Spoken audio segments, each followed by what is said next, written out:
What is going on, YouTubeverse? John Stanek from Johnny Radio here, bringing you another Top 5 on this glorious Top 5 Friday. And guys, we are getting through the 2000s and we've made it to 2003. My personal top 5 favorite songs of that year, and I can't believe this was 20 years ago now. It's making me feel very old because a lot of these songs I was listening to and I was like, man, this just came out the other day, and no, that is not the case. So let's get right to it. At number 5,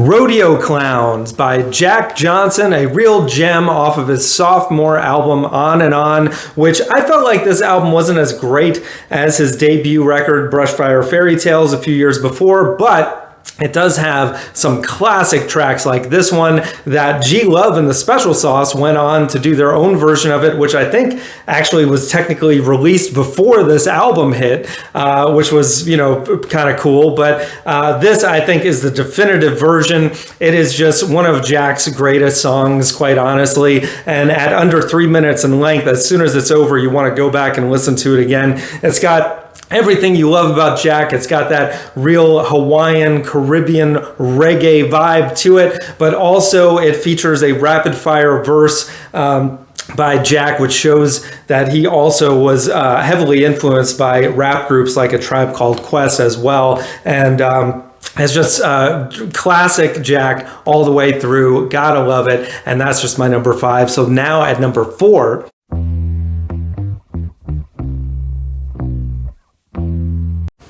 Seven Nation Army by the White Stripes. You gotta have this on your list. I mean, you couldn't avoid this song when it was out back then off of their album Elephant. Now, to this day, you can't escape it, whether you're at a sporting event or whatever. That guitar riff that is just so iconic and very simplistic when you think about it, but also it hooks you in, man, whether it's on the verse or the chorus. And of course, Meg White's thumping drumming, which just fits the song perfectly. I'm not a huge Jack White fan in general, but I think this definitely could be seen as the pinnacle of the White Stripes as far as their songwriting and their success went. And I don't think you can deny that. It's just a classic rock track. And yeah, gotta have it. So now at number 3,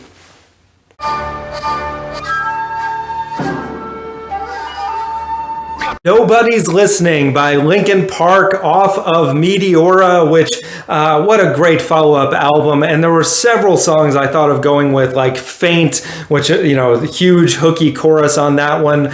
Session, a great instrumental. This kind of falls somewhere in between, which shows off Joe Hahn's, great what he does behind the turntable, the mixing, that flute loop that's going throughout, almost like a throwback to some of the 90s Beastie Boys tracks, but just feels so much meatier with the full band. And, you've got Mike on the verse and Chester on the chorus, giving the best of both worlds that was Linkin Park. And this was just a fantastic song to drive to work out to.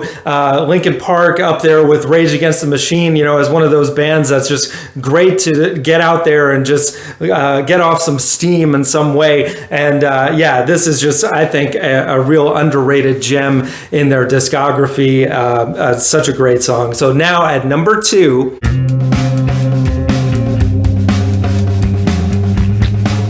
Where I End and You Begin by Radiohead, from Hail to the Thief. You knew I was going to have a song from this record. And man, this was really hard to choose one song by this, by Radiohead in general, but from this album especially, because this is a record that I think gets sometimes forgotten in the mix of their great albums, but it is so solid from start to finish. I mean, I almost picked Go to Sleep, There, Sail to the Moon. There's a little bit of everything that makes Radiohead great on this album, but this is the song that I go back to probably the most often, and especially because their in the basement performance of this a few years later, so magnificent, and it shows you how amazing the rhythm section of Phil Selway and Colin Greenwood is, especially on this track, and the way that it ends with Tom chanting "I will eat you alive" over and over again. You can't have a catchier song,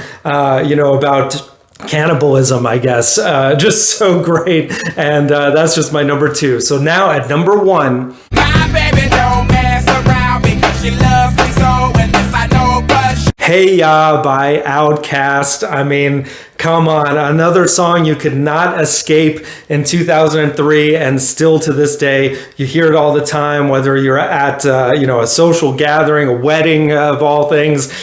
Just one of the greatest dance songs to come out, and who would have thought, this hip hop group from Atlanta, Georgia, who already, were kind of at the superstardom level from their previous album, but this one just took it to the roof, especially with this song that is so catchy and such an unusual track when you really break it down, but it's got so much stuff to quote, Andre 3000, of course, "Shake It Like a Polaroid Picture," and just the oh in the background. It is such a fun song, and whenever it comes on, it puts a smile on my face. So I had to have it at number 1, and that is my top 5, guys. So let me know in the comments below what you think.